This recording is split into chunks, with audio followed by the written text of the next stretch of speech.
ہوتا ہے کہ جی یہ لوگ اپنے بندے بھیجتے ہیں جی جاؤ کے ذبح کر کے 4 یا 5 بکرے لے آؤ.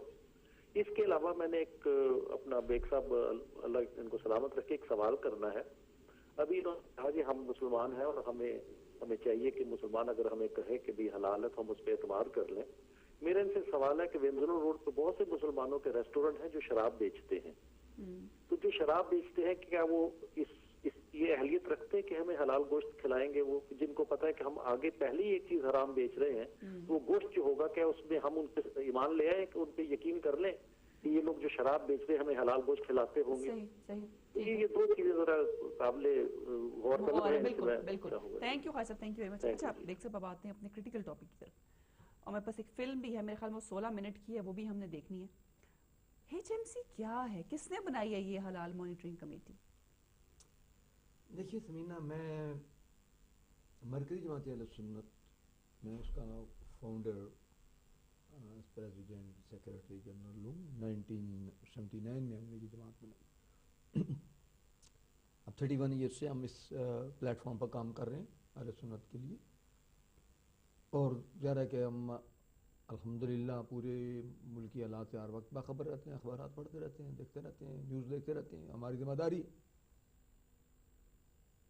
اس وقت میں اس کا صدر ہوں, لیکن ایسا نہیں کہ جو پہلا اس کا میں سیکریٹری جنرل بھی رہا, پھر میں صدر بھی رہا.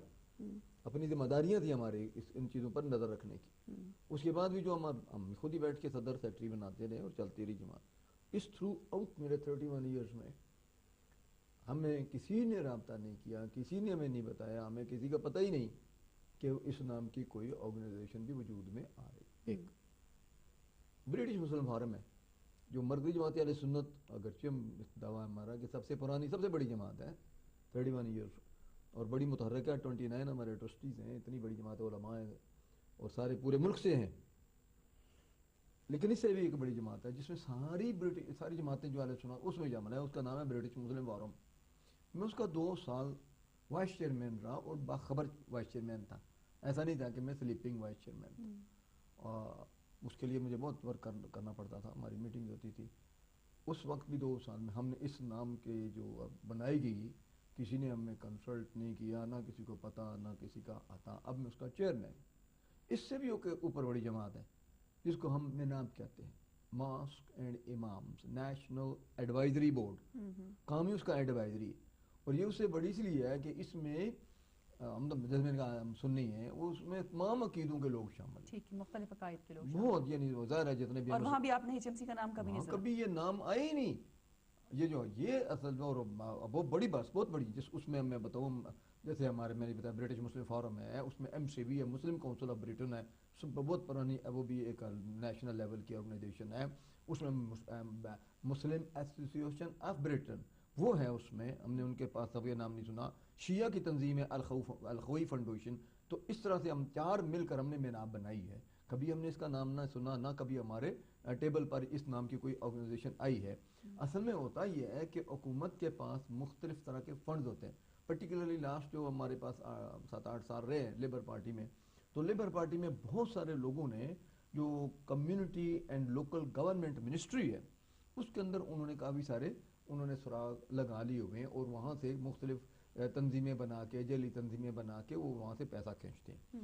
یہ نام کی تنظیم جسے آپ HMC کہہ رہے ہیں, حلال میٹ مانیٹرنگ کمیٹی, حلال مانیٹرنگ کمیٹی, کون ہے یہ لوگ, کون ہے ان میں علماء, کون ہے, کون جانتا ہے کہ ذبح کیسے ہونا چاہیے؟